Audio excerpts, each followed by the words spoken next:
तो ये लड़का लोगों को बेवकूफ बनाकर लाखों डॉलर लूट लेता है, बस ये कह के कि वो सऊदी शहजादा है। इसका नाम है एंथनी और एंथनी की उम्र तकरीबन 18 साल है। वो काफी शरारती और मसले में रहने वाला बच्चा है। 1988 में एक दिन वो चोरी शुदा क्रेडिट कार्ड से खरीदारी शुरू कर देता है। वो उन पे हजारों डॉलर खर्च करता है, खास तौर पर लिमोजीन की किराए पे। वो इनमें घूमता है और जब लोग पूछते हैं कि ये अमीर लड़का कौन है, तो वो दावा करता है कि वो सऊदी शाही खानदान का शहजादा है, जबकि हकीकत में ना वो शहजादा है और ना ही सऊदी।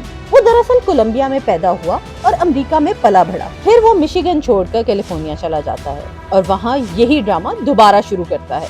क्रेडिट कार्ड चोरी, शाही शहजादा बनने का दावा, वो ये सब कई साल तक करता रहता है।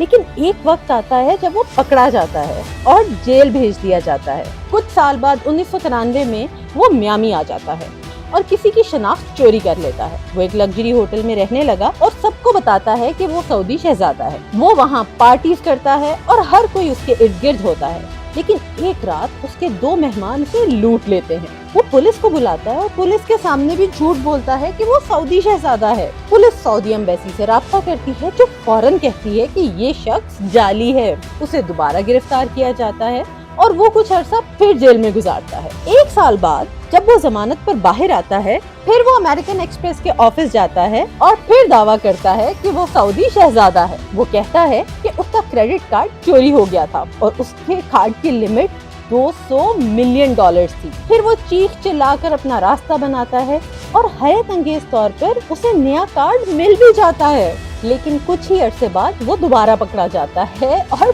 बार बार ऐसा होता है। ये है इसकी गिरफ्तारी की तस्वीर। और ये एक और बार जब वो फिर पकड़ा गया। वो जेल जाता रहता है, लेकिन शहजादा बनने का ड्रामा बंद नहीं करता। तकरीबन 15 साल गुजर जाते हैं, लेकिन एंथनी बाज नहीं आता। 2015 में वो इसी स्कीम को लेवल अप करने का फैसला करता है।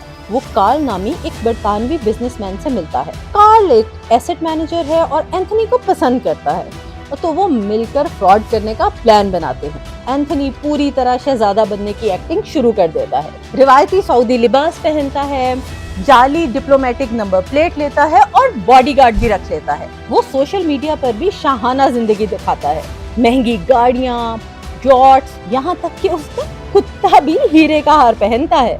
उसका सबसे पसंदीदा इंस्टाग्राम पोस्ट जानते हैं कौन सा है? 2 रैंडम सऊदी मर्दों की तस्वीर जिस पर लिखा है फैमिली, जबकि वो उसकी फैमिली नहीं है। अब एंथनी और कार्ल जाली इन्वेस्टमेंट कंपनी बनाते हैं। वो 26 सरमायाकारों से $8 मिलियन इकट्ठे कर लेते हैं। अब वो सऊदी शाही ऑयल कंपनी के जाली शेयर्स बेचता है, जबकि इस कंपनी से उसका कोई ताल्लुक नहीं।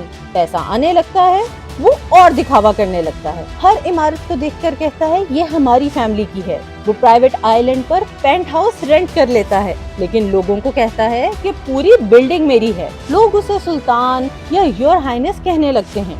लेकिन 2017 में एंथनी एक बड़ी गलती कर बैठता है। वो जेफरी नामी असल अरबपति से मिलता है, जो एक होटल में 30% शेयर फरोख्त करना चाहता है। एंथनी कहता है कि मैं $140 मिलियन इन्वेस्ट करूंगा। फिर वो जेफरी से महंगे तोहफे मांगने लगता है, क्योंकि सऊदी कल्चर में ये इज्जत की अलामत है। फिर एक दिन जेफरी एंथनी और बाकी लोगों को अपने प्राइवेट जेट पर स्पेन ले जाता है। डिनर के वक्त एंथनी हराम गोश्त मंगवा लेता है। जेफरी को शक होता है, क्योंकि सऊदी शहजादे मुसलमान होते हैं और वो पोर्क नहीं खाते। जेफरी की टीम एंथनी के बारे में तहकीक शुरू कर देती है। एंथनी को खबर हो जाती है तो वो सबके सामने चीख चिल्लाकर ड्रामा करता है। अगली सुबह एंथनी की टीम कहती है कि होटल डील जारी रखने के लिए शहजादे को $50,000 का तोहफा देना होगा। जेफरी मजीद मशकूक हो जाता है और FBI से राब्ता करता है। FBI एंथनी की तस्वीरें देखती है, खास तौर पर उसके दांत, क्योंकि सऊदी शहजादे दांतों का बहुत ख्याल रखते हैं और एंथनी के दांत बहुत खराब थे। आखिरकार एंथनी को गिरफ्तार कर लिया जाता है और ये इस स्कीम की 11वीं गिरफ्तारी थी। इस बार अदालत उसे 18 साल की कैद सुना देती है।